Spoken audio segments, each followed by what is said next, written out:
I'm Dan Johnson. I'm talking with Shannon Yeager, who's going to tell me about a old, new airplane.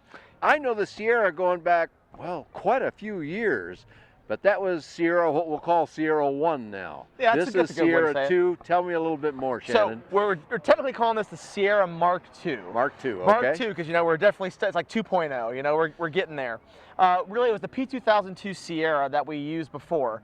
The wing is essentially the same. Flight controls are just as balanced and great as we've had before. However, right behind me, you'll see that whole nose cowling, quite a bit of different walk change. Over here. Yeah. It looks tighter and leaner to me up here. Yeah, is it? Definitely comes down, and you will actually see a good improvement in speed. We are getting right at the full 120 knots allowable for LSA. Is that right? Okay. Oh yeah, and a 912 ULS engine is our only engine option in this, whereas we have the other aircraft, our Asteray and our other luxury cruisers, that we have the 914 or the 912 IS option. This is a 912 ULS option only. ULS, the carbureted ULS is the engine for this airplane. That is the engine of choice. Is it a little lower profile than I remember in the past? It is. Because the P2002 had a much more entire square front. Even it came up higher on the glass. Oh, so it did. This even gives you a better pronounced So you got better view. forward visibility? You got it. Better forward visibility over the glare shield and looking down. And of course, one of the biggest things you're going to notice is with this canopy back here, when that canopy comes into close, it goes from the top and it comes down over you. So if you've ever been in a P2002 before, you might have been closing it and might have had to go whoop with your head to kind of get it over. This really eliminates that. Because it came straight forward before, correct. And it's tapered a little bit here, so that's why that did that. You got it. And right? what else it did for us is it made this beam section here a lot smaller, even better visibility than we had already of a great visibility aircraft. So this thing's a whole lot of fun to get up there and fly. We really call it our economical day tripper, but it's a whole lot of fun to fly. If you like to yank on it a little bit and pull a G or two here, it's also pretty fun for that, but it does cruise out that full 120 as well. Now, I did ask you, Shannon, to kind of compare this with the Astoray that was introduced about 3 years ago now, I think, celebrating the 65th anniversary, that 6-5 anniversary of the TECNAM company, and that was an impressive thing, and it was a very nice airplane, obviously very luxurious, as you just mentioned. But there were some differences about that and this one, and I asked you kind of position them for a prospective customer who says, well, I want a low wing. These are your two low wings. Which one should I go to? What do you ask him or her to determine which one they should be buying? Well, the major thing we want to know is definitely how you plan on using it. If you're looking at using it that, hey, I want to do that $100 hamburger, about 100 nautical miles, I like to fly low over the river, this is probably going to be your bird in terms of economy, because again, with the ULS engine, great visibility, it's great for that. This one doesn't have quite the luggage space that we've got in the Asteray, as well as when you get into this aircraft, you're still going to be stepping on the seats probably to get in, so a little bit more. Oh yeah, in the Astoray you can stand on the floor, can't you? Because the seats are well back. So really, if I'm looking to do 350, 500 nautical miles, I want to put the autopilot on, I call it cruise control. I want to put my autopilot on, I want to go for a ways, I'm probably still going to be looking at the Asteray, including we have with the Asteray multiple different engine choices as well. But you know how that does if you lived in a high elevation or something, right, that might but it be also a does something to the price, doesn't it? Of course. So again, this one here is that great way to really get out there and get flying, put it in your flying club, go for the $100 hamburger, fly the river at relatively low altitude and enjoy the scenery. That's what this guy's for, and if you want to pull a G or two, it ain't bad either. Yeah, you said that in Europe, now not here in America, but in Europe, this airplane's sometimes flown aerobatically. It can now, it can at pull least some Gs. the Sierra 1 was. Is that true with this too as well? The P2002 Sierra, it can definitely pull some Gs. Okay, great. People really like that. TECNAM, I kind of know most of the designs are high wing. So with the Astoray and now with this returning, if you will, these are your two low wing entries. Do people divide along that line? Do they say, I want this, I want high or low, or do they just look at the whole line? Well, what's interesting now as you think about it, we've got an economical entry point low wing, economical entry point high wing, and then we have our luxury cruiser in both categories as well.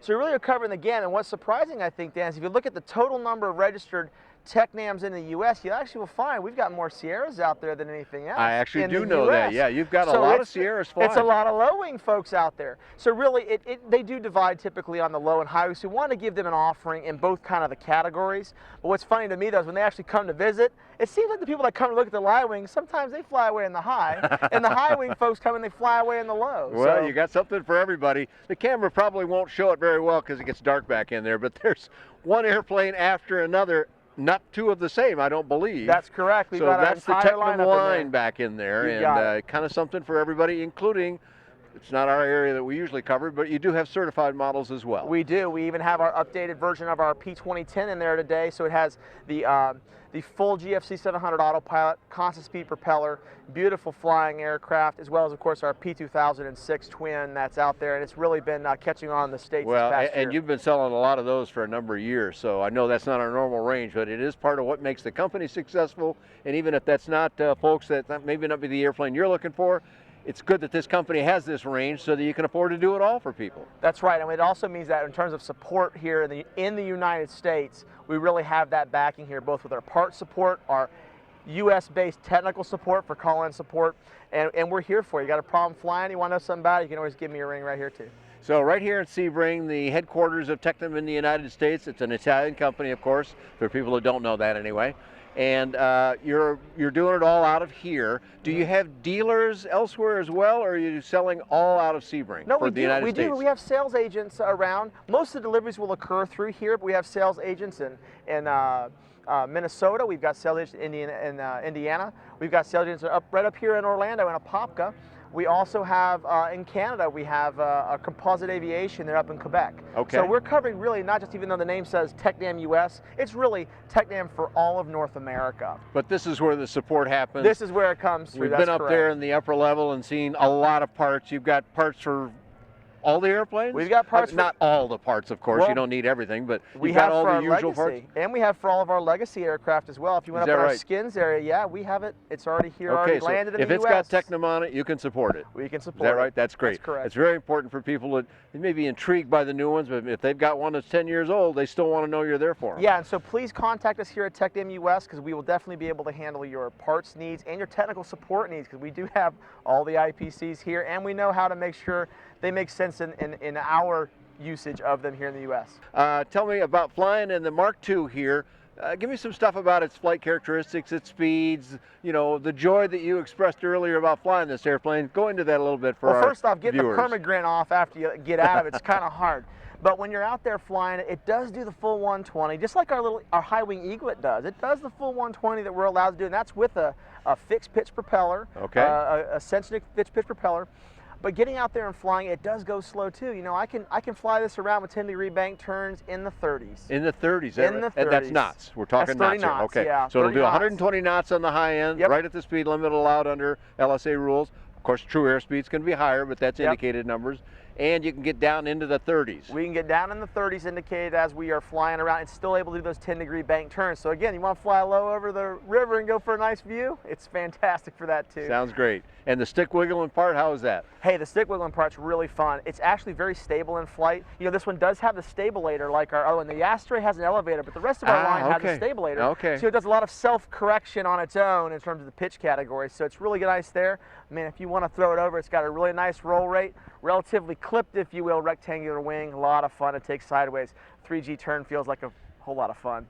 Okay, we don't normally do prices, but since you mentioned Astoria is the luxury cruiser and this one's the day tripper, I think you called it. What kind of number is somebody looking at here? And these values change, but still we'll have them come to you. But today, what would you tell somebody that said, you know, typical equipment or something? These are going to, they have range is the best way to say it, because there's so many option choices, including engines on the other one. So this guy is going to range somewhere between 130 and about 180, actually, depending on how you decide to equip it. Okay. Most of the way that people are going to get out, like the way this one sits right here, is about 150 is the way this one sits. All right. And you compare that to kind of a comparably equipped Astray, you're probably about 20,000 more when you go to the Astray. So it's not that much more for the delta between the two, plus the engine choices over on that side. But you could keep this one down in the low 100s. And you know what? When you took the stick to the side, guess what it does? The same thing as it does on the more expensive model, doesn't it? Okay, great. Well, a lot of great information about TECNAM, and there's so many more models we're not even going to try and cover them all here on one video. But where do we come and find you on the web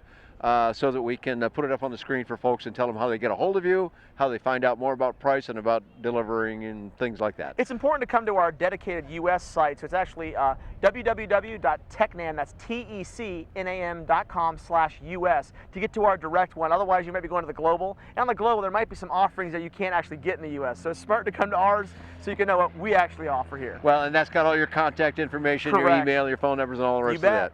Okay, great. Lots of stuff about TECNAM. I think just about all of the airplanes I've covered at one time or another. You can find that and lots of other affordable aviation on buydanjohnson.com. Thanks for joining Shannon Yeager of TECNAM USA and Sebring, and myself here at Sebring.